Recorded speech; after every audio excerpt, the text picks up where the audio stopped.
राजधानी दिल्ली में कानून व्यवस्था बनाए रखने और जनता को त्वरित न्याय दिलाने के उद्देश्य से दिल्ली पुलिस लगातार प्रयासरत है। इसी कड़ी में दिल्ली पुलिस आयुक्त संजय अरोड़ा ने सभी थानों में नियमित जन सुनवाई आयोजित करने का निर्देश दिया है। इस निर्देश के तहत हर शनिवार को सभी थानों में जन सुनवाई का आयोजन किया जा रहा है। इसी क्रम में शनिवार 24 मई को बेगमपुर थाने में जन सुनवाई का आयोजन हुआ। इस जन सुनवाई में रोहिणी जिले के एडिशनल डीसीपी विष्णु कुमार स्वयं मौजूद रहे और उन्होंने क्षेत्रवासियों की समस्याएं ध्यानपूर्वक सुनी।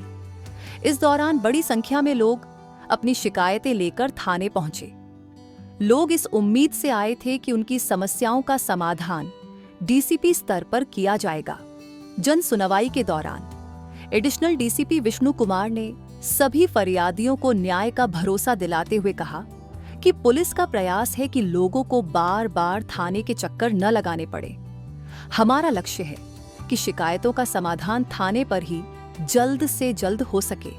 जैसा कि आप सभी को मालूम होगा, पूरे दिल्ली पुलिस का हर शनिवार को सुबह 11 से लेकर के 2 के बीच में जन सुनवाई कार्यक्रम रहता है, जिसमें इलाके के जितने भी मौजूद व्यक्ति जिनको अपनी कोई समस्या है, परेशानी है और वो थाने में आके वो सुलझ नहीं पा रही, तो शनिवार को एक मौका मिलता है कि वो थाने में आकर के सब डिवीज़न ऑफिस आकर के उसको बताएं। सीनियर ऑफिसर यहाँ पे आकर देखते हैं कि जो उनके साथ कोई दिक्कत हुई है, परेशानी हुई है, कोई कंप्लेंट है, उस पर कार्रवाई हुई कि नहीं हुई। कभी कभार ऐसा भी होता है कि कई सारी कंप्लेंट जो लेके आते हैं वो पुलिस के डायरेक्टली इन्वॉल्व नहीं होती है।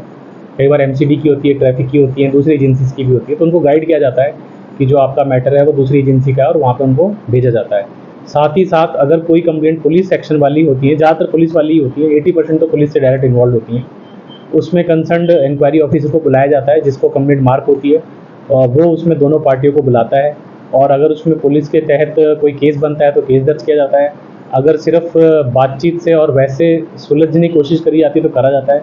जन सुनवाई का मेनली पर्पज़ यही है कि हमारे केस लोड कम हो और हर बंदा कोर्ट की तरफ या एफआईआर की तरफ ना बढ़े, मतलब कुछ मामले जो विदाउट पेपरों के सुलझाए जा सके। तो हमारा पर्पज़ यही है कि मैक्सिमम लोग जो इसमें जुड़ते हैं वो अपनी जो भी उनके समस्या हैं उसका समाधान यहीं के यहीं ख़त्म हो सके, प्रॉब्लम हो, और वो दोबारा खुश होकर के अपने घर जाएं और अपना रूटीन काम कर सकें।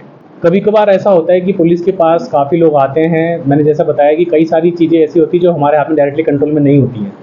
कुछ लोग आते हैं कि मेरे पैसों का लेन देन है। अब पैसों का लेन देन ऐसा पुलिस के मामला नहीं है, वो सिविल मैटर है। बट किसी के 25-30 हज़ार 20 हज़ार रुपये जा रखे हैं तो वो कोर्ट में भी जाके धक्के मारेगा तो बड़ी मुश्किल आती है। तो उसमें बीच का रास्ता निकाल करके दोनों पार्टी को बुला करके पुलिस एक माध्यम बनती है जिसमें दोनों मिल करके अपनी प्रॉब्लमों को सुलझा लें। तो जन सुनवाई का मेन पर्पज़ यही है कि दोनों पार्टियाँ एक जगह पे आए और उसी टाइम समाधान हो सके उसका। फिर भी अगर पार्टी अगर निराश है, नहीं उसका काम बन रहा है, तो उसके पास लीगल रेमेडी हमेशा अवेलेबल है, वो एफआईआर हमेशा करा सकती है। मेनली एफआईआर, देखिए एफआईआर तो जो होनी है वो तो होती रहेगी, बट ये बात है कि इससे काफ़ी चीज़ें जो एफआईआर बनने से पहले ही सुलझ सकती हैं, ख़त्म हो सकती हैं। एफआईआर वाली नौबत ना आए और दोनों पार्टियों को बुला करके डिस्कस हो जाए। कभी कभार ऐसा होता है कि कोई बीच में मध्यस्थता कराता है तो चीज़ें ठीक हो जाती हैं। तो पुलिस एक समाज में उसका एक मतलब एक आधिकारिक क्षमता में पुलिस अगर बुलाए जाते हैं किसी बंदों को, तो वहाँ पे काफ़ी उम्मीद रहती है कि वो काम ठीक हो जाए और दोनों पार्टियाँ खुश खुश चले जाएँ। और मोस्टली जो मुद्दे होते हैं वो छोटे छोटे, ज़्यादा बड़े स्केल के नहीं होते हैं। पारिवारिक झगड़े हो गए या मोहल्ले के छोटे मोटे झगड़े हो गए, छोटी छोटी बातों को लेकर के, कुछ कूड़ा फेंकने को लेकर के या वैसे टाइप की कंप्लेंट रहती है जो नॉर्मली पुलिस का जो स्टाफ है वो नॉर्मली डील कर लेता है उसको। तो मेन पर्पस जन सुनवाई का यही है कि जो छोटे छोटे मुद्दे हैं जिसके लिए एफआईआर करना एक बड़ा ही लंबा प्रोसीजर हो जाएगा, उसको हम थाने लेवल पे ही समाप्त कर सकें।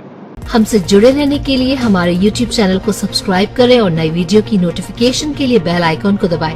अगर आप ये वीडियो Facebook पर देख रहे हैं तो लाइक जरूर करें और ज्यादा से ज्यादा शेयर करें। धन्यवाद।